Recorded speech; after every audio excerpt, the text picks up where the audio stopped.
Very good evening जी, सत श्री अकाल। Thank you so much. आपकी दुआएं और आपकी जो प्रे की है वो उसकी वजह से जो मदर है वो काफ़ी हद तक ठीक हो चुके हैं। Thank you so much and love you all. Section IPC हम लोग स्टार्ट कर रहे हैं। बस प्लीज़ आप एक दो दिन वेट कर लो, उसके बाद मैं फ़िज़िकली अपेयर होऊंगा आपके सामने। जस्ट डेफिनेशन पॉइंट वो मेरे लिए ज़रूरी है कि मैं आपको इस तरीके से आपको करवाऊँ। जस्ट अ मोमेंट, जैसे आप डेफिनेशन खत्म हो जाएंगे हमारी, उसके बाद मैं आपको फिजिकली वाइट बोर्ड पे ही आप जो है लेक्चर्स वो सारे रिकॉर्ड करेंगे आईपीसी के। वो मुझे पता है, डोंट वरी, बेफिक्र हो इस बात पे। तो क्लॉज हम लोग करते हैं सेक्शन 6 डेफिनेशन की रिगार्डिंग।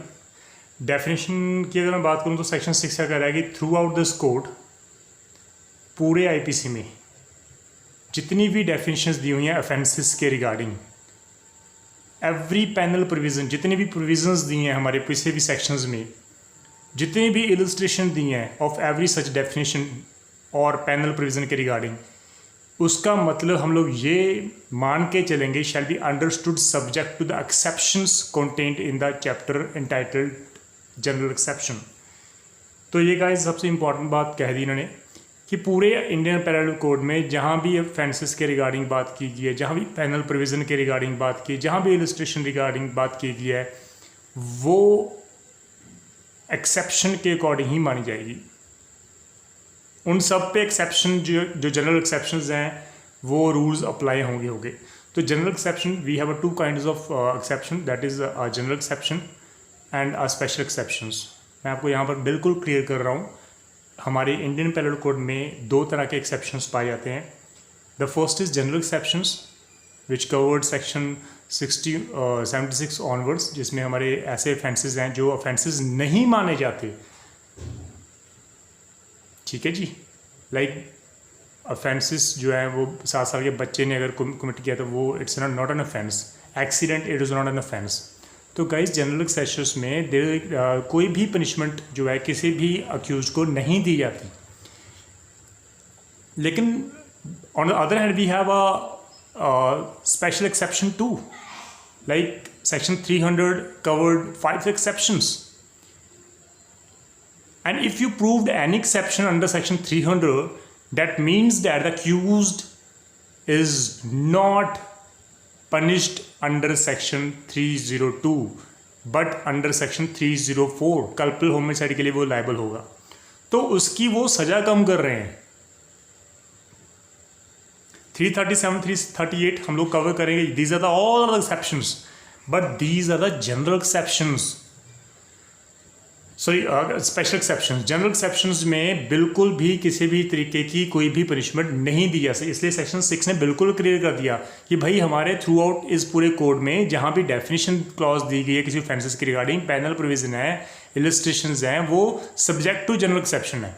एंड दो exceptions are not repeated in such definition. हालांकि हर जगह पे हमने जनरल एक्सेप्शन को कवर नहीं किया, वो हमने एक चैप्टर बना दिया, डेट्स इट। तो इसलिए इलस्ट्रेशन में भी इन्होंने कवर कर दिया कि the section in this code which contain definition of offences do not express that a child under 7 years of age can not commit an offence. Definition में कहीं नहीं लिखा कि भाई 7 साल के बच्चे ने अगर ऑफेंस कमिट किया तो वो ऑफेंस नहीं है, बिल्कुल कवर नहीं किया, ऐसे डेफिनेशन में बिल्कुल नहीं लिखा। लेकिन we have mentioned, we have made the general exceptions, and that general exceptions is one of the most important part under the Indian panel code.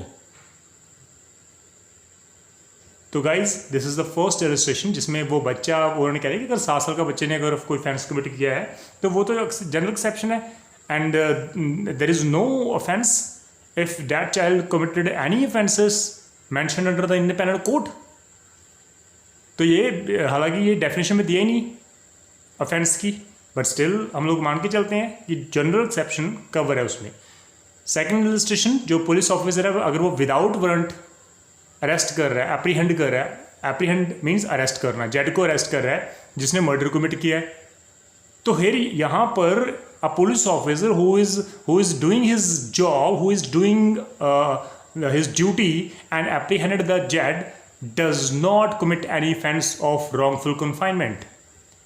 यहाँ पर कोई भी रॉन्गफुल कन्फाइनमेंट का ऑफेंस नहीं कमिट किया जा रहा है ए द्वारा, because that police officer is bound by law to apprehend Z, वो तो जनरल ड्यूटी निभा रहा है इसलिए वो कोई ऑफेंस नहीं कमिट कर रहा। तो ये हमारे लिए इंपॉर्टेंट है गाइस। हम आगे चलते हैं।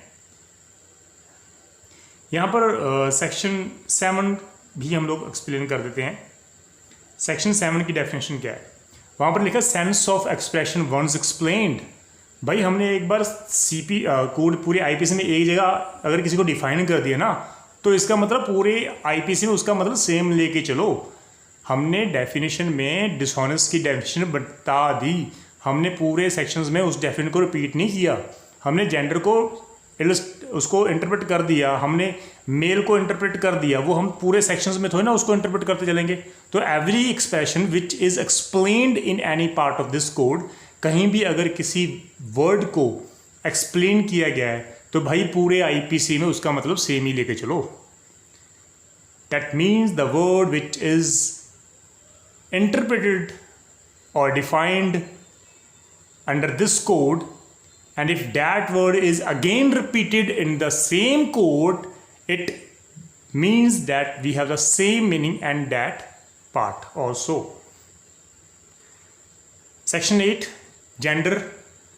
Gender, we all know word he and its derivatives are also used. So he means a male or female also. तो he के अंदर ही male और female को define किया गया है। तो यू कांट से जेंडर मीन्स, है ना, the pronounce he and it's derivatives word use कर दिया जो हम किसी पर्सन के लिए यूज करते हैं, मीन्स फीमेल। अब तो थर्ड जेंडर भी आ गया, सुप्रीम कोर्ट ने अलाउ कर दिया, तो थर्ड जेंडर भी इसमें कवर कर दिया, तो ये इंपॉर्टेंट है। Section 9 number, unless the contrary paired from the context, words importing the singular number includes the plural number and words importing the plural number includes the singular number।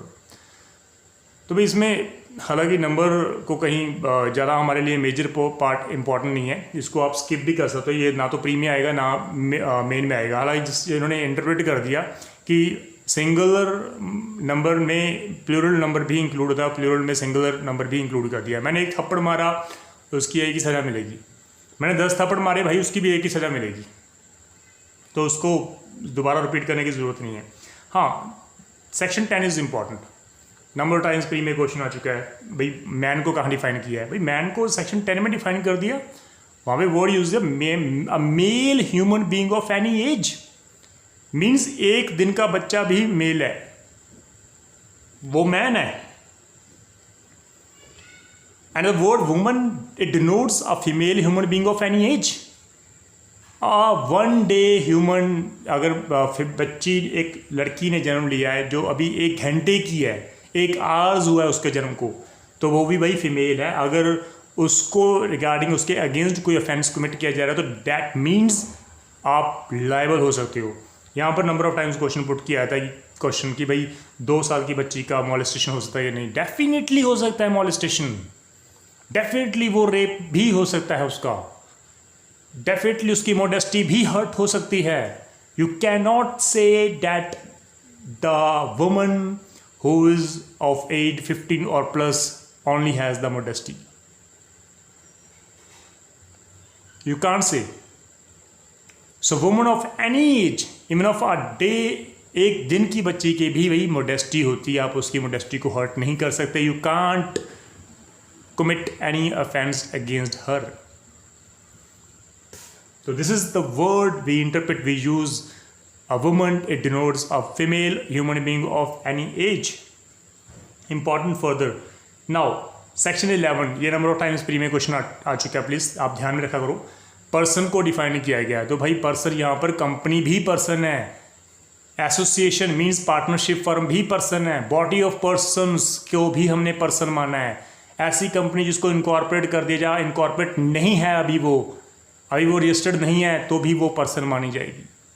अगर उस company उस association द्वारा कोई offence commit किया है तो जो person उस कंपनी को चला रहे हैं हम उसको पेनल करेंगे, उसको पनिशमेंट देंगे। इंपॉर्टेंट गाइज, प्लीज़ इसको ध्यान में रखना है। सेक्शन 11 को मैं इंपॉर्टेंट डेफिनेशंस ही कवर कराऊंगा, प्लीज़ इसको ध्यान में रखना। मैं फालतू की डेफिनेशंस कवर करके आपका टाइम वेस्ट नहीं करूंगा, ठीक है जी। गवर्नमेंट ऑफ इंडिया को रिपील कर दिया था, ये ध्यान रखना। एक बार सिंपल ये प्री में क्वेश्चन आ चुका है, गवर्नमेंट ऑफ इंडिया को कब रिपील किया गया, तो 1937 इसको रिपील कर दिया था, इसको ध्यान में रखना गाइस। यहाँ पर सेक्शन 19 को number of times question put किए गए हैं, हमारे number of times question put किए गए हैं। जज को किस सेक्शन में डिफाइन किया गया? सेक्शन 19 में डिफाइन किया गया उसको। जज it means who, it denotes not only every person who is officially designated as a जज। भाई जिसको हमने जज की कुर्सी पे बिठा दिया, सिर्फ वो जज नहीं है, बट ऑल्सो एवरी पर्सन जिसको पावर दी गई है लॉ द्वारा किसी भी लीगल प्रोसीडिंग में, चाहे वो सिविल है, वो क्रिमिनल है, a definite judgment or a judgment which if not appealed against would be definite, or a judgment which if confirmed by some other authority would be definite, or who is one of the body of person which body of person is powered by law to give such a judgment। मतलब इन्होंने बिल्कुल clear कर दिया कि सिर्फ जज does not means a judge specially who is sitting in the chair। ठीक है जी, कोर्ट में जो जज बैठे हैं मैं सिर्फ उसकी बात नहीं कर रहा जिसको हमने ऑफिशियली डेजिग्नेट कर दिया भाई ये जज है, ये पर्टिकुलर सिविल जज है, ये हमारे JMIC हैं। इनके अलावा वो पर्सन जिनको लॉ द्वारा पावर दी गई है किसी भी प्रोसीडिंग में, चाहे वो सिविल है चाहे क्रिमिनल है, कि भैया आप इसमें जजमेंट दे सकते हो, वो पर्सन भी जज मान के चलते हैं हम लोग। तो number of body of persons, body of person का मीनिंग क्या है? Single bench, double bench. Panchayat is also a जज इन दिस केस। उनको भी हमने एम्पावरमेंट, उनको पावर दे रखी है, भैया आप डिसाइड करो। तो इलस्ट्रेशन जो है वो बिल्कुल क्लियर है, हमारी बिल्कुल क्लियर है। एक कलेक्टर है जिसको हमें जुरिडिक्शन दी है अंडर द एक्ट 10 of 1859, वो भी जज माना जाता है। वो कलेक्टर भी डिसाइड करता है केसेस को गाइस, कलेक्टर भी केसेस को डिसाइड करता है, इसलिए वो जज है। एक मैजिस्ट्रेट जो एक्सरसाइज कर रहा है jurisdiction in respect of a charge on which he has empower to sentence a fine, imprisonment, तो वो भी विदाउट अ बेल वो जज है। JMIC इज अ जज। A member of panchayat which has power under the regulation 1816, भाई वो भी तो जज है, पंचायत में तो फैसले होते हैं। A magistrate exercise in jurisdiction in respect of a charge on which he has power only to commit for trial to another court is not a judge। this is the most important thing। जो cases trial by session courts होते हैं तो उनको निचली जो अदालत होती है JMIC कोर्ट्स हैं, वो उनके पास जब केस आते हैं तो उनको वो कमिट कर देते हैं, क्योंकि उनका ट्रायल जो है वो बड़ी कोर्ट में चलना होता है। तो वो तो जज है ही नहीं मैजिस्ट्रेट, क्योंकि उसने कौन सा ट्रायल करना है, उसने कौन सा जजमेंट देनी है। तो जज तो वो है ना जिसने फाइनली ट्रायल करना है। तो ये इंपॉर्टेंट है, इसलिए इसको मैंने डिफाइन करना जरूरी समझा, ये इंपॉर्टेंट है आपके लिए, प्लीज़ ध्यान में रखना। पब्लिक सर्वेंट मैं अभी डेफिनेशन नहीं करवाऊंगा क्योंकि वो इंपॉर्टेंट है, वो मैं कल कवर करूँगा। देन हम लोग बात करते हैं मूवल प्रॉपर्टी।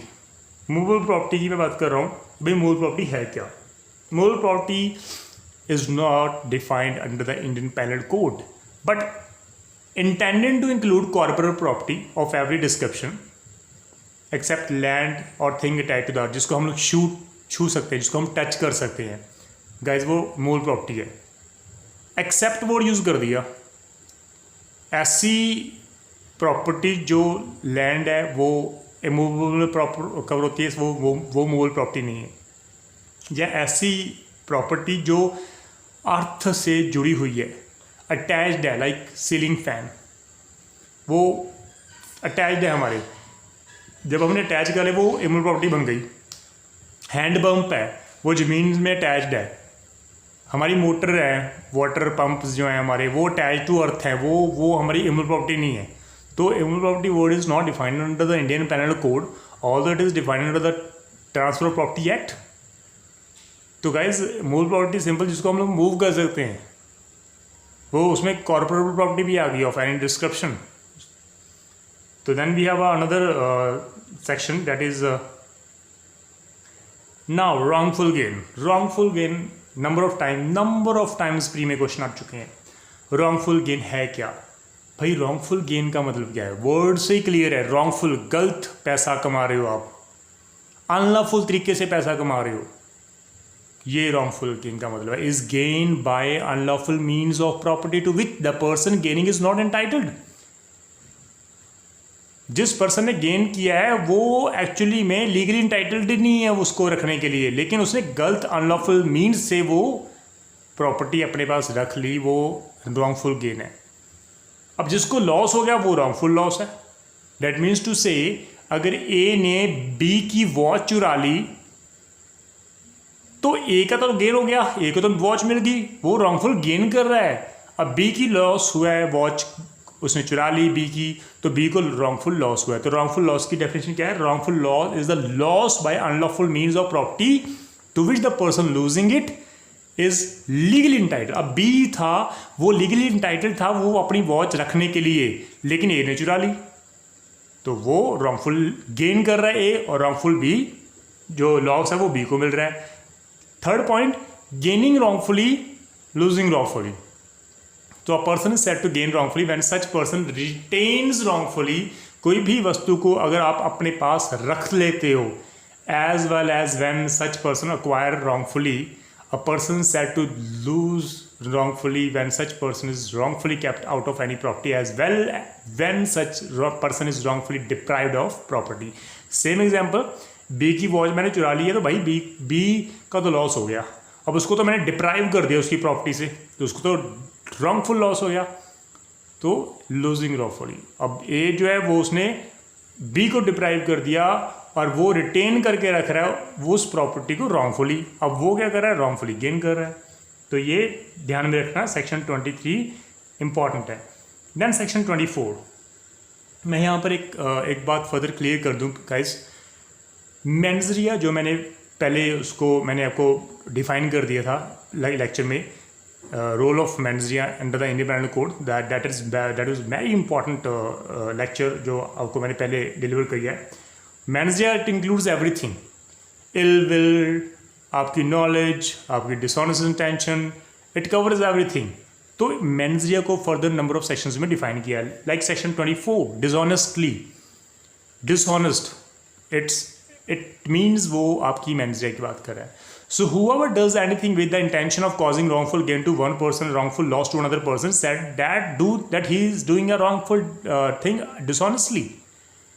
अगर ए ने बी की वॉच चुराई है, that means इंटेंशन थी उसकी wrongful गेन करने की और wrongful लॉस बी को देने की, भाई वो डिसऑनेस्टली कर रहा है। वो अगर वो डिसऑनेस्टली नहीं कर रहा है, जैसे उसका पर्पस है यार मैं ये मेरा बी दोस्त है मैं उसकी वॉच ले लेता हूँ मैं कल वापस कर दूंगा, तो भाई उसकी तो इंटेंशन ही नहीं है किसी को रॉन्गफुल गेन और रॉन्गफुल लॉस करने दो, तो वापस करने की इंटेंशन है। दैट मीन्स वो वहाँ पर डिसऑनेस्ट उसकी इंटेंशन बिल्कुल नहीं है। तो dishonest intention means, dishonestly means वहाँ पर इंटेंशन का सबसे इंपॉर्टेंट रोल है। एट द बिगिनिंग उसकी इंटेंशन थी रॉन्गफुल गेन करने की और रॉन्गफुल लॉस किसी और को करने की, इसलिए वो डिसऑनेस्ट में कवर होता है। नाउ फ्रॉडेंटली, धोखा देना, डिसीव करना। A person is said to do a thing fraudulently if he does that thing with intent to defraud, not otherwise. अगर मैंने कोई ऐसा एक्ट किया है किसी को धोखा देने के लिए तो वो फ्रॉडुलेंटली है, अदरवाइज फ्रॉड नहीं है। अगर मेरे पास पेन है जिसमें सचिन तेंदुलकर के सिग्नेचर हैं और वो सिग्नेचर मैंने खुद किए हैं, लेकिन बी को तो ये बिल्कुल नहीं पता था। अब मैंने बी को कहा कि ये पेन जो है उसमें तेंदुलकर के सिग्नेचर ओरिजिनल सिग्नेचर है और जो वो पेन है वो 10 रुपीज़ का, मैं उसको सेल कर रहा हूँ 1000 में, भाई मैं फ्रॉड ही तो कमिट कर रहा हूँ। मेरी इंटेंशन है उसको डिफ्रॉड करने की, डिसीव करने की, तो मैं गलत काम कर रहा हूँ। सेक्शन 25 में कवर हो जाऊंगा बिल्कुल। This is further important. One of the most important section I always used to say is the most important section, section 27. Property in possession of wife, clerk और servant. भाई अगर हस्बैंड और wife को एक मान के चलते हो तो भाई जो उसका मालिक है, उसका क्लर्क है, उसका सर्व, वो भी तो एक ही है। अगर वाइफ की पोजीशन में है तो वो डैट मीन्स हस्बैंड की पोजीशन में है, अगर क्लर्क की पोजीशन में है तो भाई वो ऑनर की पोजीशन में है। ये इंपॉर्टेंट है। अगर क्लर्क से कोई चोरी करके लेके आता तो भाई वो ऑनर की चोरी हो गई। अगर मैंने अपनी वॉच मैंने अपनी वाइफ को दे दी, वाइफ से किसी ने चोरी करके कोई वॉच ले गया तो भाई वो चोरी मेरी हुई है। तो property in possession of wife, when the property is in the possession of the persons wife, person's clerk, person's servant, on account of that person, it is in that person's possession within the meaning of this person. ये important है. तो ये नहीं है कि भाई वो wife की पोजेशन में था तो मेरी पोजेशन में नहीं है, मेरी भी पोजेशन में वो माना जाएगा. Explanation further clears a person employed temporary, चाहे एम्प्लॉयड किया है, चाहे अपने पर्टिकुलर किसी ओकेजन में अप्लाई उसको अपॉइंट किया है, किसी भी कैपेसिटी में उसको अगर क्लर्क और सर्वेंट अपॉइंट किया है, एक दिन के लिए भी चाहे किया हो, भाई वो क्लर्क है, वो सर्वेंट है. इस सेक्शन के अंदर अगर कोई पर्सन आपके क्लर्क से कोई चीज़ लेके जाता है, डिस्पोजेस कर देता है, वो यही मान के चलेगा कि आप ऑनर को डिस्पोजेस कर रहे हो. तो ये ध्यान में रखना इंपॉर्टेंट है. Section 29 important section. Again I use to word important, very important. Number of times pre में कवर हो चुका है. Words document means what? Document does not means a physical document. It covers the information technology act 2. तो electronic document भी cover हो गए. The document denotes any matter expressed और described. Road में हम लोग जा रहे होते हैं ना, तो वहाँ पे लिखा होता है दिल्ली 50 किलोमीटर. भाई वो एक्सप्रेस डिस्क्राइब्ड ही तो है, वो भी तो डॉक्यूमेंट है. अपॉन एनी सब्सटेंस, पत्थर में लिखा हुआ है, by means of letter, figure, marks. आगे हॉस्पिटल है 10 किलोमीटर, टर्न लेफ्ट. तो ये फिगर, मार्क्स, ये बेसिकली डॉक्यूमेंट्स हैं. और by more than one of these means, चाहे आप तीनों में से 2 मीन्स भी यूज़ कर लो तो भी वो डॉक्यूमेंट ही कहलाएगा. लेकिन वो इंपॉर्टेंट क्या है? इंटेंडेड टू बी यूज्ड और which may be used as evidence that matter. जिसको हम लोग एज ए एविडेंस पर्पज के लिए यूज़ कर सकते हैं, वो डॉक्यूमेंट है. तो गूगल में जब भी आप मैप में आप गूगल मैप यूज़ करते हो, अगर वो मैप गलत हुआ तो आप गूगल पे केस फाइल कर सकते हो, वो डॉक्यूमेंट है. Explanation 1. It is totally immaterial by what means and upon what substance the letter, figure और marks are formed. भाई पत्ते में भी अगर किसी ने लिख के दे दिया ना तो वो भी डॉक्यूमेंट है. शाहरुख खान की फिल्म थी जिसमें सॉरी मैं नाम भूल गया, उसमें उसने पत्ते पे लिख के कुछ जाहिर किया था अपना प्यार, तो वो डॉक्यूमेंट है. क्योंकि अगर उसकी इंटेंशन नहीं है लड़के की तो वहाँ पे केस फाइल कर सकती है, मेरा पीछा कर रहा है सेडिशन, तो वो डॉक्यूमेंट है in the court of justice. Illustration. A writing expressing the term of contract which may be use as evidence of the contract is a document. तो डेफिनेटली अगर कोई डॉक्यूमेंट कॉन्ट्रैक्ट लिख रहे हो रिटर्न में, वो डॉक्यूमेंट है. A cheque upon the banker is a document. Cheque भी मेरा डॉक्यूमेंट है. पावर ऑफ टर्नी भी डॉक्यूमेंट है. मैप, प्लान, वो भी मेरी इंटेंशन है कि उसको यूज़ किया जाए एज ए पर्पस, तो वो डॉक्यूमेंट है. राइटिंग कंटेनिंग डायरेक्शंस और इंस्ट्रक्शन इज अ डॉक्यूमेंट. मैंने लिख के अपने सर्वेंट को डायरेक्शन दे दी, वो डॉक्यूमेंट है. Expression 2. Whatever is expressed by means of letter, figure और marks as explained by mercantile और अदर यूसेजेस. किसी कस्टम में यूज़ कर रहे हैं, मर्केंटाइल में यूज़ कर रहा है, shall be deemed to be expressed by such letter, figure और marks within the meaning of this section, all the same may not be actually expressed. तो ये बिल्कुल क्लियर है कि what ever is expressed by means of letter.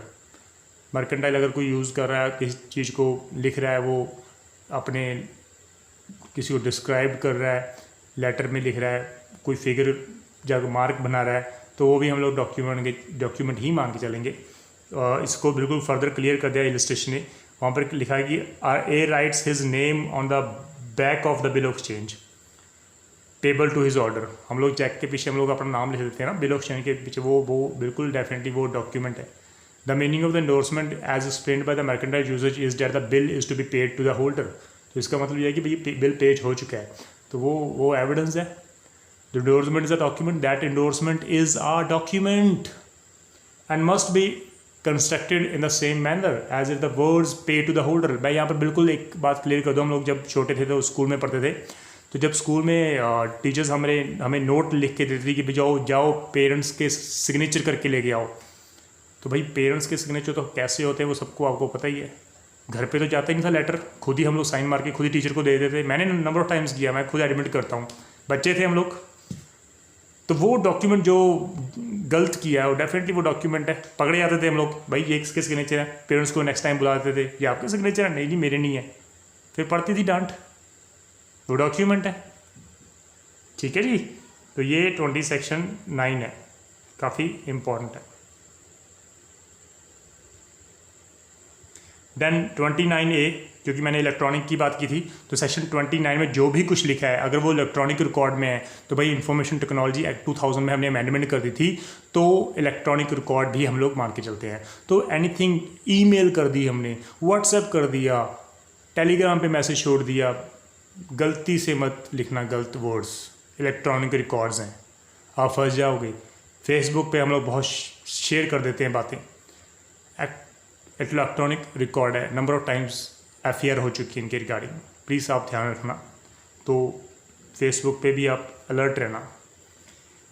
Valuable security, valuable security, valuable security है क्या?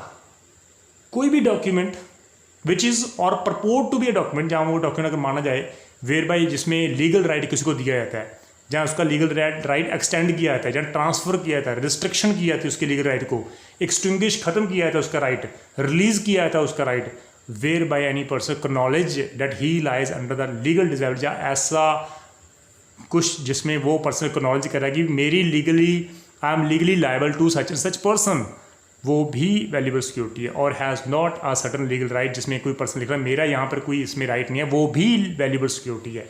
तो guys all these things are the valuable security. अगर आपने चेक में, ब्लैंक चेक में साइन कर दिए, वो भी वैल्यूएबल सिक्योरिटी है। तो ऑल दिस थिंग जिसमें मैंने किसी के राइट को एक्सटेंड कर दिया, क्रिएट कर दिया, आज से ये प्रॉपर्टी का मालिक बी होगा, मैंने बी का राइट क्रिएट कर दिया, मैंने बी का राइट एक्सटेंड कर दिया, मैंने कहा भैया आपके पास 2 एकड़ लैंड है, मैं 2 और दे रहा हूँ आपको, एक्सटेंड कर दिया, ट्रांसफ़र कर दिया, ए का शेयर बी को ट्रांसफ़र कर दिया, उसका राइट कर दिया, ए का राइट था, मैंने उसको राइट की रिस्ट्रिक्शन कर दी कि आप सेल नहीं कर सकते, उसका राइट मैंने ख़त्म कर दिया, एक्सटिंग्विश कर दिया, these are the value security. तो ब्लैंक पेपर या कभी भी साइन मत करना, वो वैल्यूएबल सिक्योरिटी में कन्वर्ट हो सकता है। तो A write his name on the back of the bill of exchange as the fact of this endorsement is transfer the right to the bill to any person who has become a lawful holder of it, the endorsement is a valuable security. जब आप check पे sign कर देते हो ना, पीछे उसके back side में दोस्त साइन कर देते हो, तो भाई वो कोई भी उसको विड्रॉ कर सकता है, दैट मीन्स उसको पावर दी गई, तो वो वैल्यूएबल सिक्योरिटी। अगर वैल्यूएबल सिक्योरिटी से कोई पर्सन फ्रॉड कमिट करता है तो भाई बिल्कुल डेफिनेटली ऑफेंस कर रहा है वो। तो ये हमारे कुछ इंपॉर्टेंट थे। हालांकि विल को भी डिफाइन किया है, will means a testamentary document, जिसमें आप अपनी विल के बारे में जिक्र कर रहे हो। यहाँ पर सेक्शन 32 इंपॉर्टेंट है। सेक्शन 32 में वर्ड लिखा है कि पूरे IPC में except where a content intention appear from the context words which refers to act done extend also to illegal omission. यहाँ पे बिल्कुल क्लियर है कि एक्ट का मतलब इलीगल ओमिशन भी है। इलीगल ओमिशन मीन्स ड्यूटी आप नहीं निभा रहे। पुलिस ऑफिसर की ड्यूटी है बी को प्रोटेक्ट करने की, अगर वो खुद कहे कि सी को भाई जा बी को मार, मैं बाद में आ जाऊँगा, तो भाई वो इलीगल ओमिशन कर रहा है।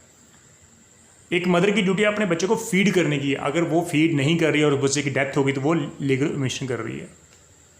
तो act includes illegal omission as well. 33 section one of the most important. Act का मतलब क्या है? सीरीज ऑफ एक्ट और as a single act. Word omission denotes a series of omission as a single omission. मैंने एक थप्पड़ मारा, मुझे वो सज़ा मिलेगी। मैंने एक को 10 थप्पड़ मारे, मुझे फिर भी एक सज़ा मिलेगी। मैंने एक का कत्ल कर दिया तो भी मुझे वो सज़ा मिलेगी, डेथ पेनल्टी या लाइफ इम्प्रिजनमेंट। मैंने 2 कर दिए तो भी मुझे सेम सज़ा है। तो single omission it includes safe omission, और act notes means act means a series of act also include उसमें आया है। तो ये सेक्शन 33 तक हमने कवर कर लिए हैं। एक डेफिनेशन रहेगी पर्सन जो पब्लिक सर्वेंट की रिगार्डिंग, वो अलग से मैं करवाऊंगा क्योंकि वो इंपॉर्टेंट है हमारे लिए। सेक्शन 34 ऑनवर्ड्स मैं आपको फिजिकली आपको लेक्चर दूंगा वाइट बोर्ड यूज़ कर।